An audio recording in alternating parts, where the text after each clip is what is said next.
a lot of people also don't want to have to deal with fixing properties out. Yeah. Why is the tenant calling me at 10 o'clock at night with the busted water pipe or something else doesn't work? Yeah. How do you deal with that and make it easy on yourself? And you still meet just the needs of the tenant? like a busted water pipe. Once a tenant moves into a house, I'll bring you and say, this is the shut-off valve to the water. If something goes wrong, you shut that off. Right. It'll cut all the water off to the house. Call me in the morning. Just like I would have to do if I was in my own house. If your own house broke, in the middle of the night, then you wait until the morning. Right. But you also have a team. We did I think we did a post on your real estate investing team. Right. So you're already going to have your plumber, who you're going to call, but you're going to call him the next morning. Right. Not at 10 o'clock at night. Now, don't get me wrong, I used to do that. And I would hear that phone ring in the other room because my office was in the house. Right. And I'm like, oh man, that phone is ringing. Who is calling? So that you don't want to answer the phone, but it's like, oh my goodness. I answer the phone. Oh, my heat is off and blah, blah, blah. So, of course, what do? At 12 o'clock at night, I run to not a great area, and the person opens the door up, and they're barefoot. I walk into the house. Now, the heat is not working, but it was warm in the house. This could have waited till the morning. But they want you to fix it. That was the last time I did it. So I unplugged the phone, and in the morning, I checked it, and that's what you went up to. Okay. Yeah. All right, so that makes sense. Yeah. Finally, you hit it on it earlier. If you get to the unfortunate circumstance that you have to get somebody out, and you have to do an eviction, talk about that process. You have lawyers that handle that. Well, now you can do it yourself if you want.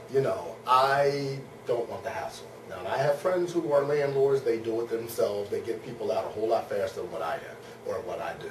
But generally, I use a lawyer. So the lawyer who I use, I've used him for years. I don't have to talk to him. He knows what to do. He gave me a sheet, said fill out the information, pertinent, fax it to me. Once I fax that sheet off, I incur a bill. Once that sheet goes onto their fax machine, I incur a bill. I can't call him 5 minutes later and say, you know what, forget that one. So my tenants incur a bill also. Gotcha. If you want to stay, you pay all the rent, late fees, you pay the court, you pay my legal fees. Okay. That would be what my lawyer's going to charge. Sure.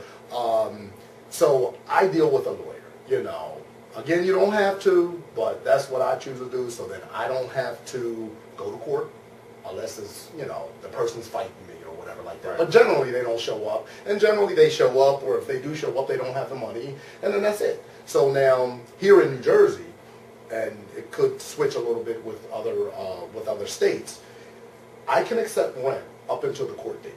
So they can pay me partial payments up until the court date. Once that court date hits, if they don't have it paid in full, after the court at that point, then I can't accept any more money unless it was in full.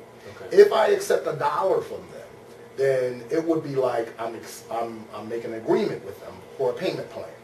So that would forego my lockout. I wouldn't be able to lock them out. So a lot of times my tenants, and I let them know, you have up until the court date to pay however you want to pay, I'll accept it. Legally, I have to accept it, So once I get to that court date, I'm like, if you don't have it all, then you're out, Now, you can bring me the rest of the money because I don't take it personal. I don't take anything. What everyone needs to understand, and our viewers out there, it's a business. Right. So if you want to pay me all of my money with the legal fees and everything like that, then go ahead. I'll be there to take it.